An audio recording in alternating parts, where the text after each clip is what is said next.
are okay. Thanks, Brian Barnhart. Dave Schmidt along with Matt Nestor and producer Tom Warner. Today, the Illini are on the road to Madison. They take on Wisconsin. 10 o'clock is pregame. 11 o'clock is kickoff. Well, we're going to keep it in the high school football mode. And coming up this week is the deadline for proposals to get into the IHSA for anything that they'd like to amend. And with me right now, we're good friends. We talk a lot once in a while on email and also on the phone. He's Sycamore's athletic director, Chauncey Carrick. Hey, Chauncey, how you doing today? We're doing good. How are you guys? Good. Hey, you've been pretty busy lately, haven't you? I mean, you're getting ready for a proposal that would bring district football to Illinois. Can you give us a little background on how you decided to do this? Well, bottom line is, for Sycamore, we're looking for some stability within the conference. At Sycamore, I'll just speak for Sycamore. This is my 21st year at Sycamore, and between different conferences and realignments, we're on our 7th version of a conference. So roughly every 3 years, we either realign or change conferences. So we're looking for some type of stability. The jumping around all tends to come from football. So we're looking for that stability, and this is an idea we thought would help that along. When you look around the state, it seems like it's an epidemic everywhere. How much of that, how much support, I suppose, are you getting? Because it really seems like there's a lot of areas that struggle with the same thing. Well, I've had some fairly positive responses. We met with some schools in the northwest suburbs. They were real positive. I've sent this out to a few others, and we're seeing some positive comments as well. There's been a couple doubters, we'll say, but they didn't dislike the proposal. They just didn't really like how it would affect their school. And my response to that is, we need to do what's best for the whole state, not necessarily just what's best for our own school. Chauncey, when you look at this, what kind of things are in the proposal that you can tell us about? I know the state are accepting them, and then they'll vote on them later on and goes through all the rigmarole. What are some of the key factors of this plan? Well, the biggest thing is we establish a class for everybody from the very beginning of the year. So I'll just take you through the process, give you the Cliff Notes version. We take a 2-year enrollment average, and then if it's a private school, we apply the multiplier if they have earned the multiplier, and then we just number them largest to smallest. The biggest 64 are 8A. The next 64 are 7. We keep doing 64 through 3A, and then in 2A and 1A, the way the numbers are, there are 80 schools in each of those. So 1A and 2A will play either a 9 or a 10-team region, and the 3A and higher will play 8 teams. And obviously they'd have 2 non-region games that, in our proposal, you'd have a say in who you would play, but the state would have a bottom line of the final say of who those non-region games are. They could be regional crossovers. They could be, completely by geography. We don't know. We're just kind of going to leave that up to the membership. But my gut is that the IHSA will have to have some say in what goes on there. Now, when you look at a non-region game, do they have the ability to play somebody from, because I'm just thinking from a travel standpoint, can they play somebody that's in a different class? Because we look at our NIC-10 here and say, even a Belvedere North are in 2 different classes, so they could end up in 2 different regions. Would they be able to play each other, say in a non-region game? Yeah, we in the proposal is for the non-regions, for those big schools, the 3A and above, you'd turn in a list of schools, and if 2 schools have each have each other for number 1, they're guaranteed to play, and after that, it's based off of geography and proximity and that stuff. But you can definitely cross classes in our proposal. it would make sense for us because DeKalb's a 6A school, we're a 5A school, and that's a rivalry we don't want to get rid of. It's a big moneymaker for our booster clubs that night. So, and like you said, the two Belvederes, probably even some of the Rockford schools want to keep playing each other. So, I would say we definitely we don't want to lose those local rivalries, and so that's kind of where we're at there. We're talking with Sycamore Athletic Director Chauncey Carrick, talking about a proposal that he's submitting for district football, possibly in the future for Illinois. And I imagine the biggest kickback you'd probably get in this kind of setting would just be travel because, some teams might not have as many similar-sized schools around them that might lead to some more travel. Is that what part of the two non-region games would be about, is hoping to keep the travel costs to a minimum? Right. Especially in 8A, there's the three, Edwardsville, O'Fallon, and Belleville. One of the Bellevilles, I can't remember which one. They're the only 8A schools outside of the Chicagoland area. So, you're talking about some big travel there. That I'm not going to lie, that is the one detractor, so to speak. But it's only one or two times. You can schedule games on Saturdays, and we already have teams traveling all over the country as it is. We got somebody's going out to Pennsylvania. I know Quincy Notre Dame's going to Florida. So, having two or three schools travel from St. Louis to Chicago, to me, that's still a better situation than sending schools to Florida and Pennsylvania.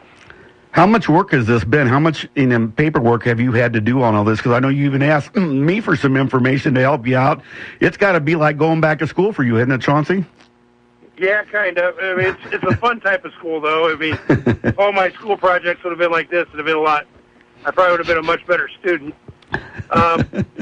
It's kind of been a year-long process. We kind of kicked this around a little bit last year and kind of had some framework, and it just didn't pan out to get it out. And I have a lot of friends in the state of Iowa, and they use district football, so I picked their brains throughout the year. And to be honest, we kind of put it on the back burner again, and some of the principals in our conference said, hey, are we going to push this through this year? And about 5 or 6 weeks ago, they brought that up, and I was like, yeah, we can go through. So we hammered it out, and I sent it out to a lot of schools just to get their feedback, and now we got a project. It's changed quite a bit since we started this 5 weeks ago, from the original framework we had, but it's all suggestions to do what we think is best for the state.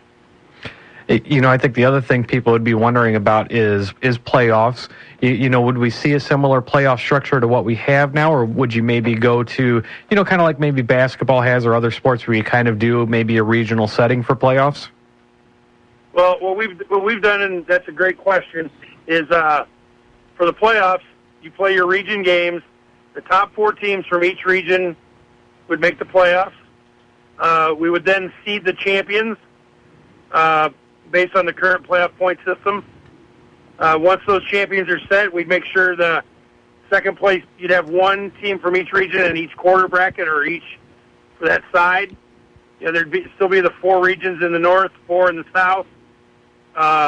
You couldn't play anybody from your region until the quarterfinals. So that's how we went about doing that. Home games, we'd use the current system. If you're first or second in your region, you'd have a home game, and then we'd go by the least number of home games hosted or the way they currently decide home games. But so it kind of spreads it out, and you got to play your way in.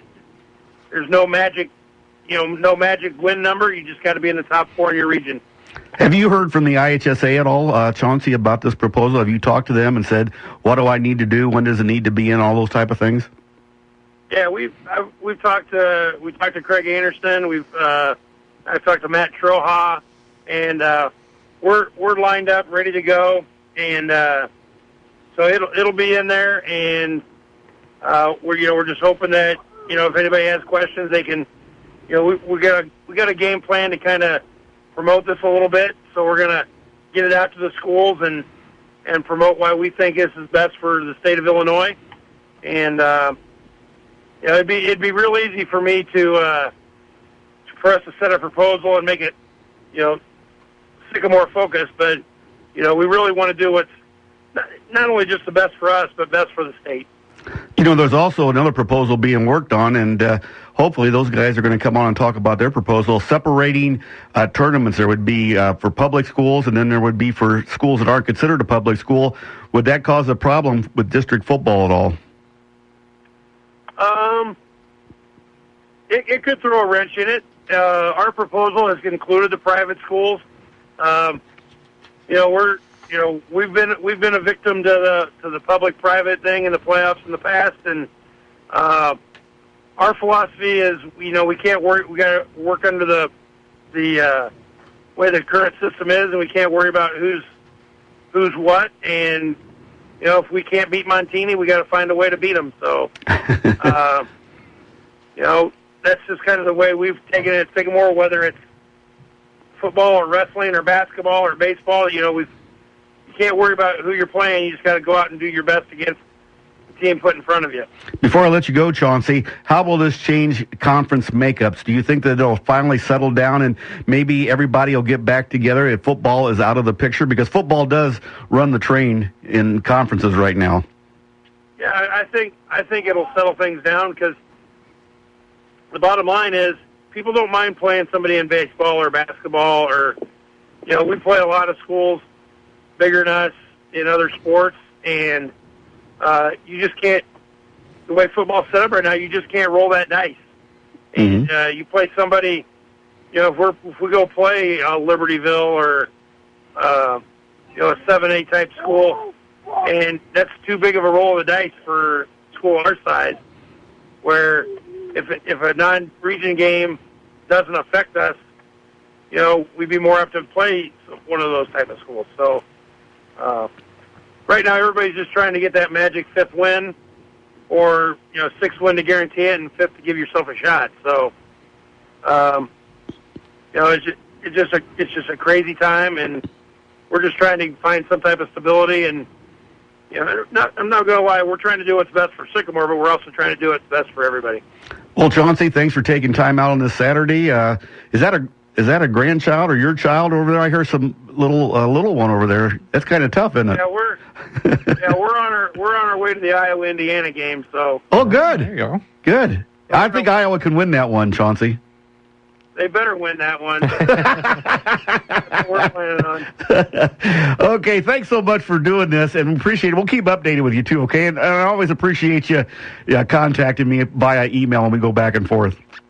Yeah, well, we appreciate your help that we got from you for some of the questions we asked for our rationale, and we hope it shows people some of the craziness that's going on around the state. Thanks so much, Chauncey. You bet, anytime.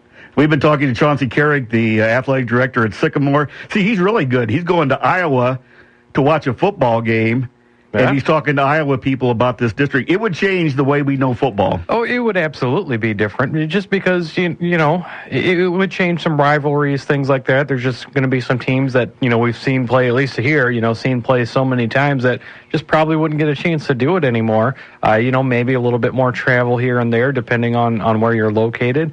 It'd be an interesting setup. I do agree. I think at the end of the day, it would solve a lot of problems. I really think their proposal is almost competing against the separation of public and private. Yeah. I don't know. It would be hard to have both proposals go through, I guess is what I'm saying. It'd be hard to do region if you're also separating public and private. If they did, good luck. Yeah. But it's an interesting concept. A lot of people hate change. And like I said, you'd hate to see, somebody like Belvedere and Boylan never play again. Maybe, I know those games haven't been as close lately, but it's such a storied rivalry that's had so many great games over the years. So for the area, I think they'd hate to not see that game again. But I also think in the long run, if Belvedere could have win a state championship, have some similar games, get a better seed in the playoffs, that kind of stuff, that might not be a bad idea either. One point in Iowa, they had for a while, and they were doing it for a long time. They allowed you to keep your conference with schools that wanted to, and then the other ones were in districts. So they had some flexibility. If you had some issues keeping the conference together, now you yeah. And that happened just recently. That's why they're going all districts, I think, the way it sounds. Well, thanks, Chauncey Carrick, the AD at Sycamore. We're going to take our final timeout. Be back with our wrap-up here on the State Line Sports Hour on News Talk 4.